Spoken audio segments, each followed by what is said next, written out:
जय माता की। नमस्कार।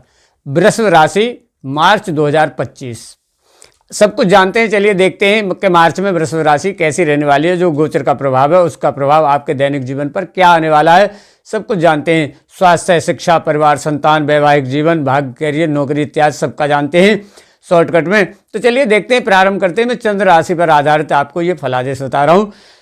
तो चलिए देखते हैं। सबसे पहले स्वास्थ्य से प्रारंभ करते हैं नंबर वाइज, यानी वृषभ राशि आपके राशि के स्वामी शुक्र, और शुक्र की स्थिति है आपकी एकादश भाव में। तो एकादश भाव में अच्छे हैं। बृहस्पति आपके लगन में ही बैठे हुए हैं, यानी इस समय पे आपका स्वास्थ्य बिल्कुल सही रहने वाला होगा। लगभग अभी से पहले थोड़ा सा स्वास्थ्य में थोड़ा परिवर्तन दिखा होगा, लेकिन अब स्वास्थ्य लगभग सही रहने वाला होगा। सीधा सीधा आपका स्वास्थ्य बहुत अच्छा होता जाएगा, यानी स्वास्थ्य से संबंधित कोई भी प्रॉब्लम इस समय पे नहीं खास रहने वाली होगी। थोड़ा बहुत अगर हो सकता है तो वो जॉइंट यानी हड्डियों से संबंधित आपको प्रॉब्लम थोड़ी सी दिख सकती है।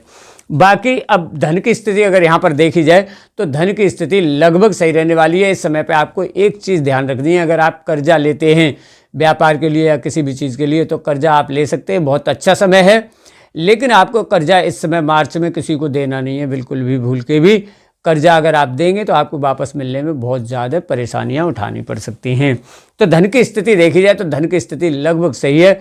आपको परिवार के द्वारा भी इस समय पर लाभ मिलने वाला है, और धन आपका जो रुका हुआ धन होगा वो इस समय पर आपको मिलने की संभावना लगती है। बहुत ही अच्छा रहने वाला है। इसके साथ साथ हम देखते हैं कि जैसे सूर्य आपके 10th हाउस में बैठे हैं, सूर्य की सीधी सी सप्तम पूर्ण दृष्टि जा रही है चतुर्थ भाव पे, यानी इस समय पे आपको वाहन, भूमि, मकान का योग बनता है।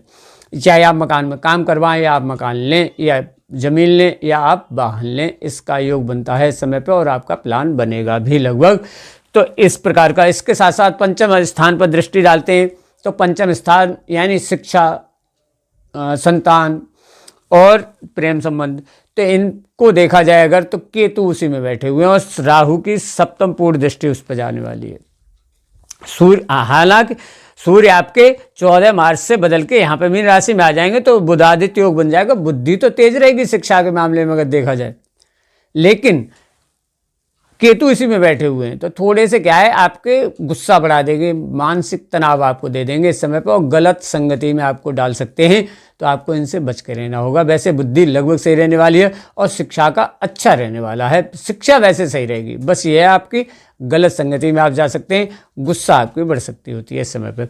यहीं पर अगर संतान के योग देखे जाएँ, संतान प्राप्ति के क्या योग बनते हैं, तो संतान प्राप्ति के योग इस समय पर बनेंगे। तो बिल्कुल शुक्र की सीधी सी दृष्टि है, लेकिन गर्भ गड़बड़ रह सकते हैं, तो इस समय पर संतान का प्लान ना किया जाए तो ज़्यादा अच्छा है। तो यहीं पे अगर प्रेम संबंधों को देखा जाए तो प्रेम संबंध भी बहुत अच्छे रहने वाले हैं। पार्टनर के द्वारा आपको तनाव मिल सकते हैं थोड़े से, इसका आपको ध्यान रखना होगा। कभी कभी उनका मूड बहुत अच्छा लगेगा, कभी कभी आपको तनाव मिलेंगे, इस प्रकार की स्थिति रह सकती होती है। साथ साथ शत्रुओं की पोजीशन देखी जाए तो एकादश भाव में आपके शुक्र बैठे हुए हैं, यानी शत्रु इस समय पे आपके बढ़ सकते हैं, लेकिन कोई खास प्रॉब्लम नहीं होने वाली होगी। तो शत्रुओं से कोई खास प्रॉब्लम वाली बात नहीं है, शत्रु बढ़ सकते हैं, फिर भी आप वाद विवाद से बचे रहें तो अच्छा रहेगा। इसके साथ साथ सप्तम स्थान का देखा जाए कि पति पत्नी के आपस में आपका प्रेम संबंध, प्यार इत्यादि कैसा रहेगा, संबंध कैसे रहेंगे। तो मंगल आपके 2nd हाउस में बैठे हुए हैं, और गुरु आपके 1st हाउस से सीधी सप्तम दृष्टि जा रही है आपके वैवाहिक जीवन पर। तो सबसे पहली बात, वैवाहिक जीवन इस समय पे बहुत अच्छा रहने वाला होगा। लगभग एकादश भाव में आपके शुक्र बैठे, आपको घूमने फिरने का भी मौका मिलेगा। लगभग वैवाहिक जीवन लगभग सही रहेगा इस समय पे। और जो विवाह करना चाहते होंगे, विवाह के योग्य होंगे, जिनके विवाह में विलंब हो रहा होगा, तो इस समय पे विवाह के योग भी बनेंगे। तो और जैसे 14 मार्च से सूर्य का जब परिवर्तन आपके एकादश भाव में हो जाएगा, उस समय से और अच्छे बन जाएंगे। तो वृषभ राशि वालों के लिए खास करके वैवाहिक योग बहुत अच्छे इस समय पे दिखते हैं। साथ साथ देखा जाए कि आपकी नौकरी या भाग्य की क्या पोजीशन है, तो भाग्य इस समय पे लगभग आपका साथ देने वाला है। भाग्य के स्वामी आपके शनि महाराज केंद्र में ही हैं और सूर्य उनके साथ बैठे हुए हैं। तो इस समय पे थोड़ी भाग दौड़ हो सकती है, थोड़ा विलंब हो सकता है, लेकिन भाग्य बहुत अच्छा साथ देने वाला है। और नौकरी के लिए भी आप तैयारी कीजिए, थोड़ा विलंब हो सकता है, लेकिन नौकरी के योग बनते हैं, बहुत अच्छे बनते हैं लगभग। और जैसे ही ये सूर्य परिवर्तन करके यहाँ पे आ जाएंगे एकादश भाव में, तब भी बहुत अच्छा देखा जाएगा। तो लगभग आप भाग्य आपका इस समय पर साथ देने वाला है और नौकरी के लिए भी आप तैयारी कीजिए, फ़ायदा रहने वाला होगा। और अगर व्यापार का देखा जाए इस समय पर, तो व्यापार लगभग मध्यम गति से चलने वाला है। अगर आपका हार्डवेयर वगैरह का या केमिकल का काम है या डॉक्टर इत्यादि हैं या मेडिकल का काम है, तो वो लगभग सही चलने वाला होगा। और बाकी जैसे आप कोई चीज़ खरीदते या बेच देते हैं, स्टॉक नहीं करते हैं, उसमें बहुत ज़्यादा लाभ रहने वाला होगा। ऑनलाइन काम में भी बहुत ज़्यादा लाभ रहने वाला होगा इस समय व्यापार में।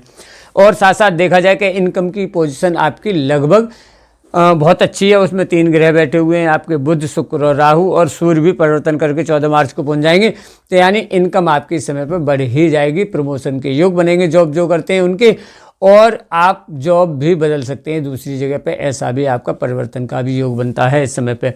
और भाई आपकी अपनी कुंडली की पोजीशन भी देखी जाती है कि उसमें ग्रहों की क्या पोजीशन है। अगर उसमें बहुत अस्त व्यस्त बैठे हुए हैं, पाप ग्रहों के साथ बैठे हैं, तो उसका प्रभाव अलग रहेगा, या बहुत अच्छे बैठे हैं तो अच्छा फल देंगे। लेकिन गोचर का प्रभाव आपके दैनिक जीवन पर ये आने वाला है लगभग।